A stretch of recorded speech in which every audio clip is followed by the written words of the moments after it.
Hey, what's up, guys? Thanks again for joining me today on another episode of Spilling the Tea, a Pekoe podcast. I was joined today by Sara Languay, and she is a realtor with Trillium West Realty Brokerage out in Guelph. So she spoke a little bit about her background.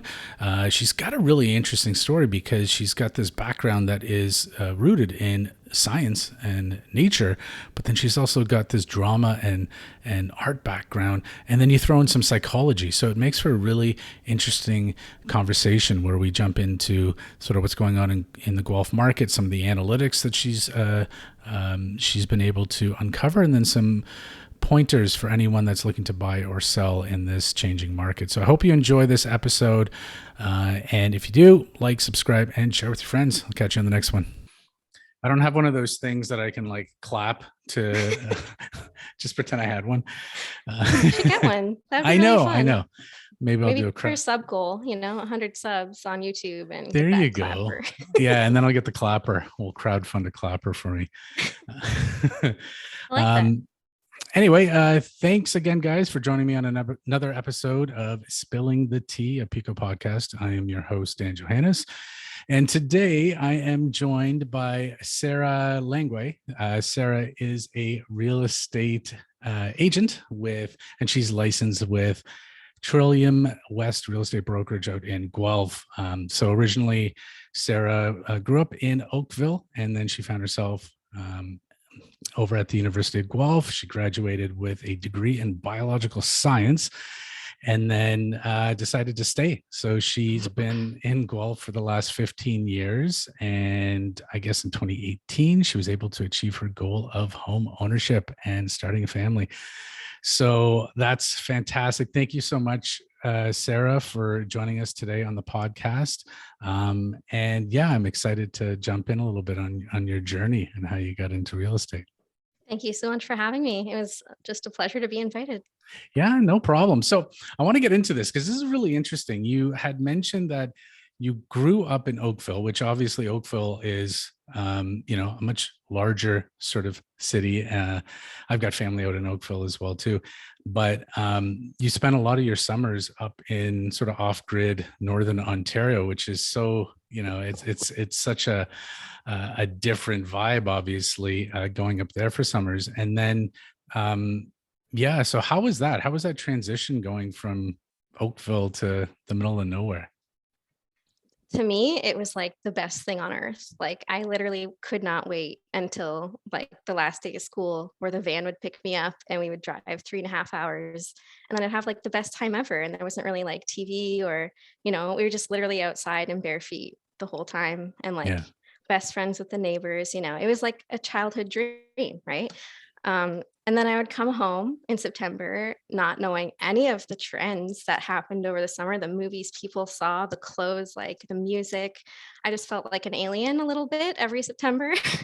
Wow. So And you're like completely disconnected. Like, I did, yeah. But I liked it. yeah. Honestly, like as I'm neurodivergent, I have ADHD, and I find it really good to disconnect completely and like just have my feet be in dirt. It Yeah. really helps me.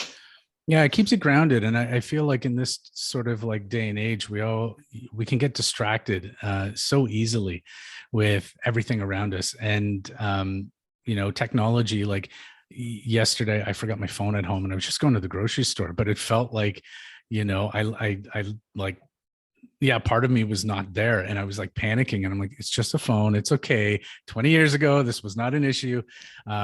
It's interesting during the lockdown or the last 2 years where it's been sort of we've had to kind of isolate.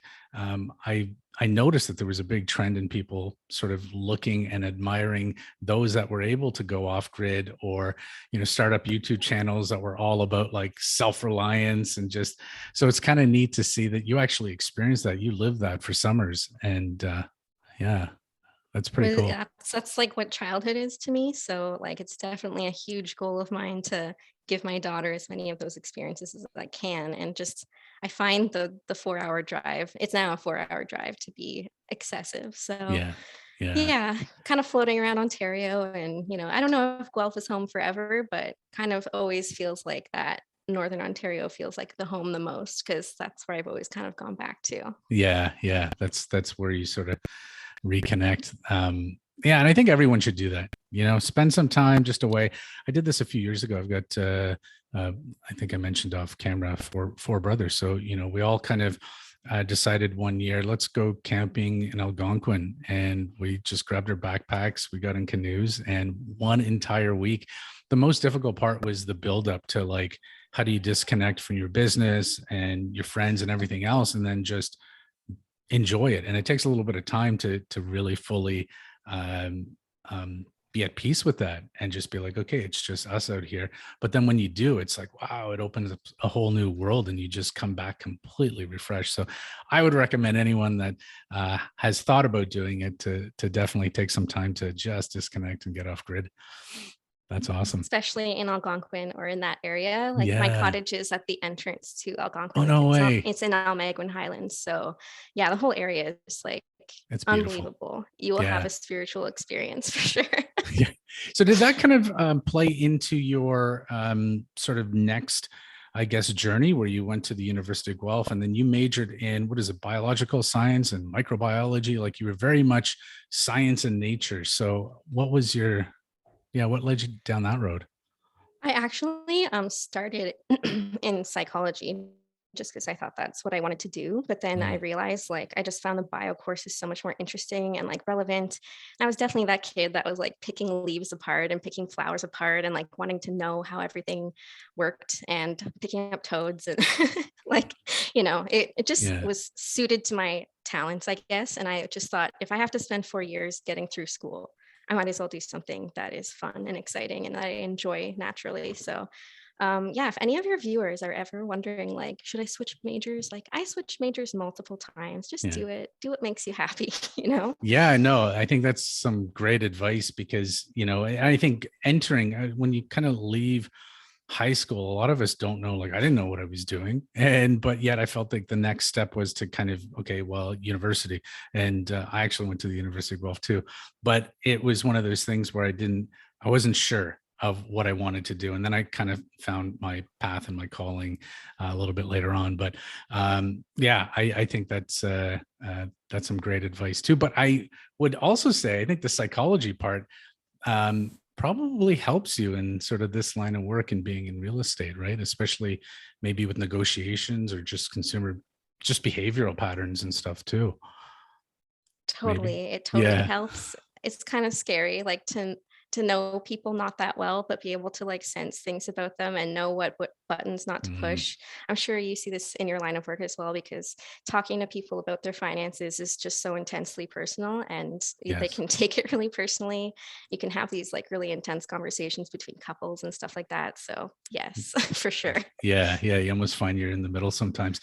Like, All the I've time. noticed that too. It's interesting you speak on that, because when it comes to sort of the financing and opening up books, sometimes you have to be very careful, even with partners that are going in together. They may not know each other's finances, so it's something that you have to be very mindful of.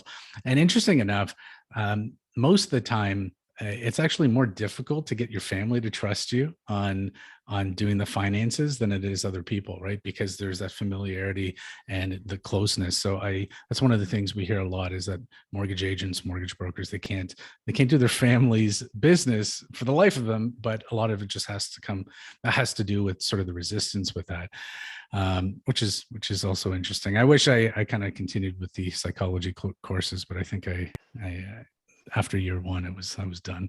But We're okay, always so there. You can always what? take them. Yeah, that's true. Yeah, continuing it, right? I could always do that. So you came back so after university, you stayed in Guelph and you called that home, which is Yes. awesome, because as a realtor in Guelph, you really know the local market. And that was one of the things when I moved from Toronto to KW, realizing that, it's really important that you work with a realtor that knows the local market, that's grown up there, that lives there, that does business there.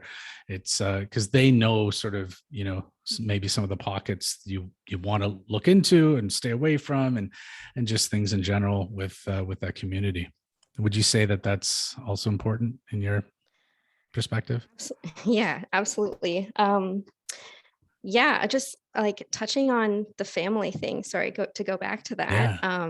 I've experienced that a lot as well. I find like it's really tough. The family deals are always a bit more difficult. Mhm. And I just find that you'll have some clients that to you, they're family, but to your family, like someone else is that person, and you just kind of have to Good like point. accept that some clients think of you as family and it's like someone you just met randomly at an open house or at some random event. But like to you, they're your person and kind of just embracing those people. Yeah. Oh, It's funny you mentioned that because I had a similar experience. And Alex, if you're watching this, this is about you. So I actually, years ago, when I got into mortgage brokering, I went into an open house. It was actually in a condo in the neighborhood I lived in. And it was one of those things where I walked in and it was just instant connection with the guy.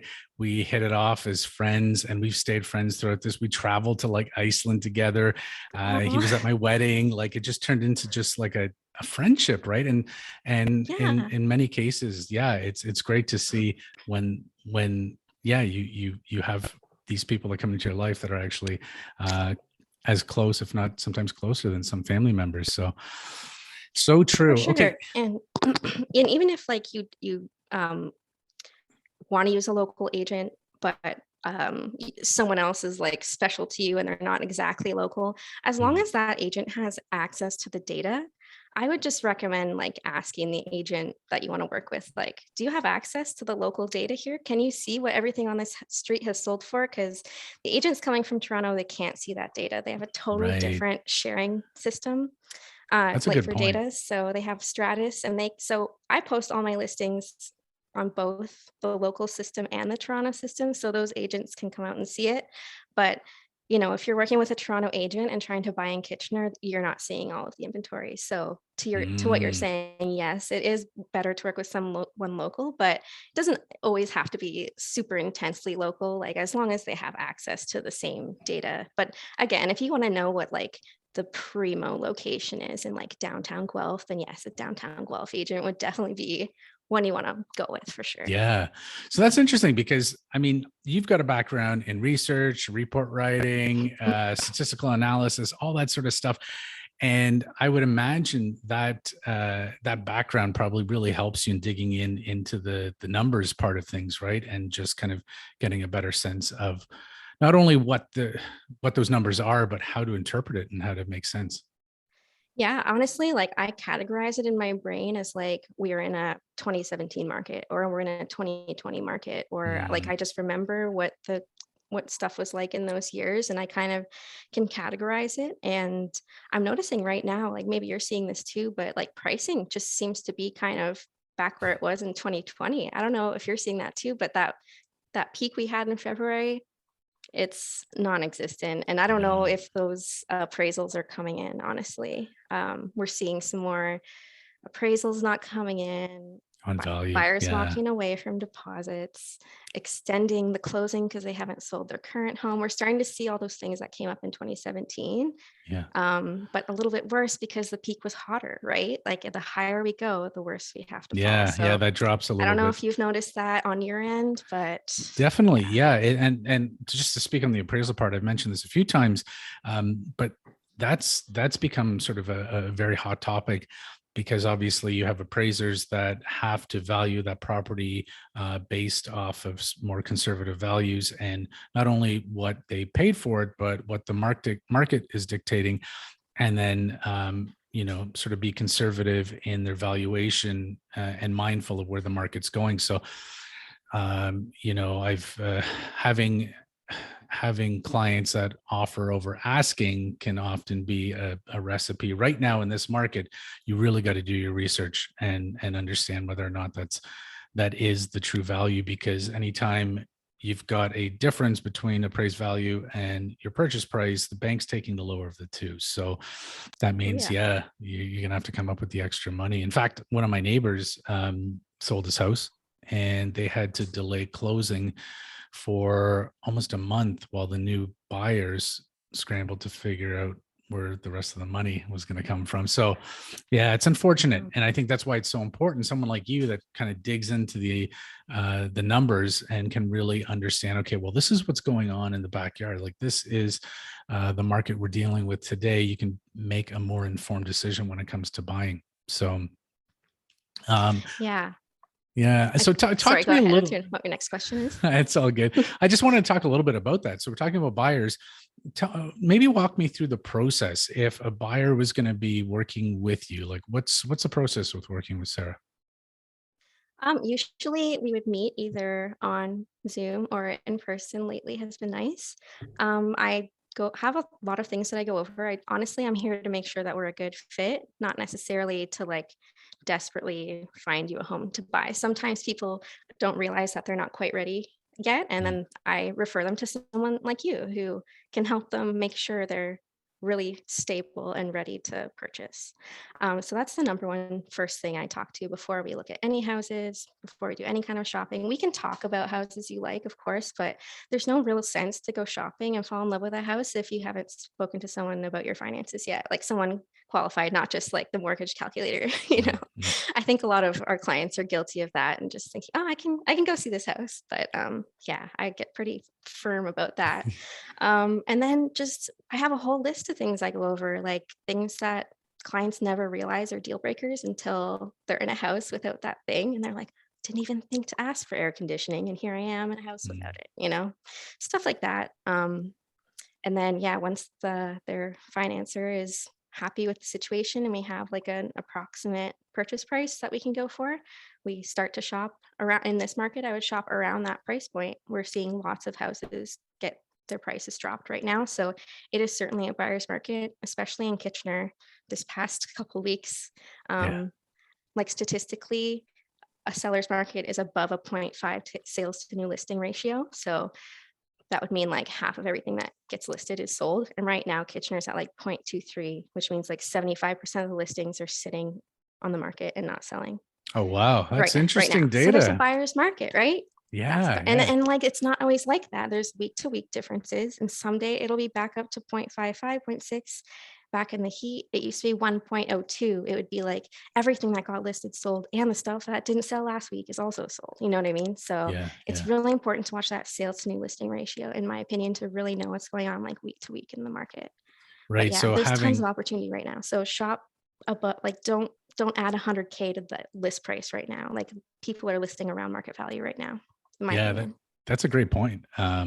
Because yeah, it's a very different market, and you're right. Like week to week, things are changing. So if you're on top of that data and you're able to kind of like really assess, okay, well, I had no idea that here in our backyard in KW, that things are staying on the market a little bit longer than they Yeah, were a few weeks ago. So that's great for anyone out there that's looking to buy. yeah, This is now an opportunity because you don't have to settle, and that's something I've seen in the past, because part of sort of the vetting is like, obviously we go through all of the numbers part, but what kind of area you're looking for? What are you looking for? Semi-detached, detached, so forth. And while I would like to do this, but I know realistically in this market, this is what I can afford. So oftentimes we've seen over the last 24 months, people sort of settling for something. And in this market, it's nice to hear that you've got a little bit more choice out there. So that's great. And then for someone, Sarah, that let's say in this market, instead of buying, they're looking to sell, what would you recommend to someone that is looking to sell their property? Like maybe some things that some tips you could recommend, like a staging something that's really important. Yeah, maybe just speak to them. for sure. I would say in a market like this where it's a little more buyers have a bit more power, you really need to stand out with the marketing. Mm. So, Trillium West, we call ourselves like a marketing company that does real estate. We truly do like market the listings. Like on the web, you will see them follow you around Google. So, I would say having a solid marketing team is essential. In that should be some staging, if not a full stage, included in the realtor fees. We're talking like 2.5%. The average house is like 800,000 right now. If you're just putting a sign on the lawn and it's sold in a couple days, like sellers are starting to wonder, like, what are you doing, right? You need to Right. like Yeah. demonstrate some value. I think sellers also need to adjust expectations. what the neighbor got down the street in February, you will not get, even if your house is bigger, nicer, newer, It's fully a different finished. market. Yeah. It's just, yeah, it's not the same thing anymore. So adjusting expectations, keeping up to date with the current market, and maybe looking at like the past 2-year pricing trends rather than what things sold for in February, March. That's a good point there too. Yeah, it's because often, if you've got someone that's sold on your a neighbor or someone down the street and it was just a few months ago, like you've got that in your head that, yeah, I can get the same price, where those expectations really need to be readjusted really in this market. But so when it comes to staging, I've been to some open houses where you could tell it's really properly staged, and then some it's like, well, who staged this, or what was the maybe not the best use of that floor space. I know your background. So before you went to the University of Guelph, you had you was at an art school. You were in drama, so you've got like this drama art. It's really interesting. Like you've got both sides of the brain firing, where it's nature and science, and then drama and art. I'd imagine all of those skills really come into play to help in your your industry here. Absolutely. It is a Yeah. jack of all trades industry, Yeah. and everyone in real estate is like that. At least everyone at Trillium is like that. Everyone's like So many a different. painter and an artist, a Yeah. singer, musician. Like everyone just had. I think all realtors are like that. Like we are just good, sort of good at a bunch of different things, and then we just apply it somehow. And like real estate is great because it's so varied. Like from day to day, I could be like, under an old house, or I could be in a $4 million mansion. It's so different every day, and I love the variety of it. That's a good But point. So what if you had one superpower, what would you say is your superpower? um this is so like generic, but I know. no, not the question. My answer is generic. Oh, okay. Um sorry, I wasn't roasting you. No, No, it's okay. I would love to, it sounds generic, but I would love to fly just because I'm learning to fly a plane right now. Like I'm getting my pilot's license, Oh, and it would so am save I. me That's tens of amazing. thousands of dollars. You are? Where? What Yeah. school are you at? You're at I'm Waterloo, at Washington? the WWFC. So Who's your really? who's your instructor? We can bleep it out. Yeah. Actually, he's no longer there. So I'm Oh, looking, the if anyone's turnover in listening to this this, industry kills me. I know, right? So Right when you get attached to an instructor, they leave. this is my second instructor we've gone through too. So I will Not get my there. second as well. It really? Oh, that's Yeah. interesting. Yeah, we'll talk more off camera about this, but I mean, it's so flying is your superpower. It saved me tens of thousands if I could just hop up and do it. Yeah, I wouldn't have to learn, I could You just wouldn't even have fly. to hire sort of like those drone operators to do your videos on when you're listing a house. You just like Yeah. fly above Luckily, it. the guy I hire includes it as a package. Like if he's doing Perfect. photos, he can do drone. But yeah, exactly. It is something I've thought about. I can do my own drone if I Yeah. fly around and take an aerial video.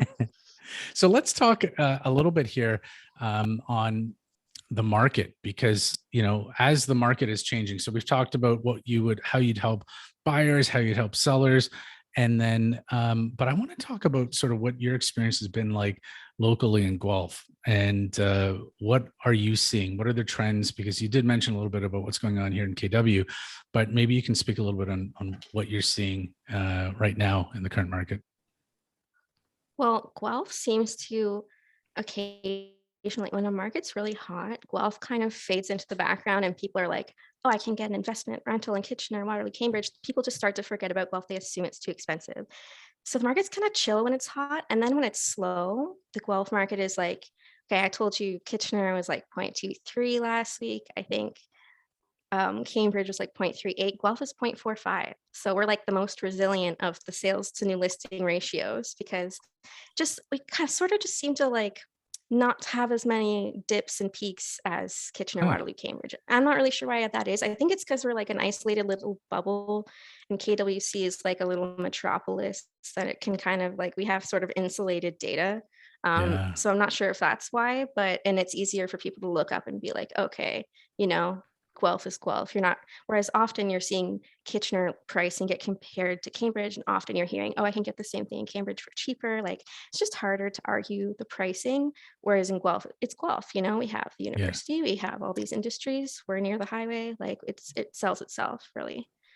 So That long-term investment wise, I would choose Guelph over Kitchener, Waterloo, Cambridge. But if you need to buy there to come here, then do that, right. Lots Yeah. of people Because do it that really too. the commute isn't too bad. How are you noticing like how's rent there? So if someone wanted to buy like an investment property in Guelph, what are we seeing for rental prices? Well, rent is kind of staying the same. So Mm. I would say for like a detached, entire, complete home, like 3 beds, 2 baths, finished basement kind of thing with no one living in the basement, you're looking at like between 25 and 3,000. Like it's Mm. pretty expensive. Mhm. But if you look at current like mortgage rates and where they're going, like they're increasing by 0.75 fairly soon, that's eliminating an investor buyer group that can no Yeah. longer get that property for the down payment they have, because it's, the mortgage payment is going to be about 3,000. So you're really maxing out that rent value that you're able to get for that property. So I see there was like a small window for investors the past couple of weeks, and I see that disappearing going forward. So we might see more of the family buyer. But yeah, that's something I would look out for. Just, with Mhm. rising interest rates, like as you know, it's the affordability is kind of going out the window a little bit. Yeah, that's a good point because as the rates start to go up, a lot of investors, everything is put into a spreadsheet. So you're looking at your debt coverage ratios and you're trying to figure out, okay, well, how's the cash flow on a property? So it's very much down to they look at it on a granular level. Where I've had clients that have been sitting on the sidelines for like a year and a half, and they were just like, we don't want to deal with all of the bidding wars and everything else, so we're just going to wait it out. And I had a conversation this morning with a client of mine who actually found me on TikTok, and she was saying, she's like, I've been waiting on the sidelines for like a year, and for the little extra bump in interest rate, I would much rather do that and go into a market where we're not fighting over whatever's available and just taking right? Because the way they're kind of, some people are looking at it is like, well, this is a long-term investment. This is my house. This is where I plan on raising a family. So you're not just looking at it simply as an investment that, oh, we're going to buy, renovate, and whatever, flip. We're looking Yeah. long-term. This is a community we want to be part of. So I think we're going to start seeing more people come in from the sidelines that realize, you know what, interest rates are up, but the last 24 months, it's been a very abnormal market. If you actually look back at 2019, the end of 2019, our prime rate was sitting at 3.95%. So it was 25 basis points higher than it is today. So as of today, we're actually lower than we were going into the pandemic. I know, right? And it's Perspective.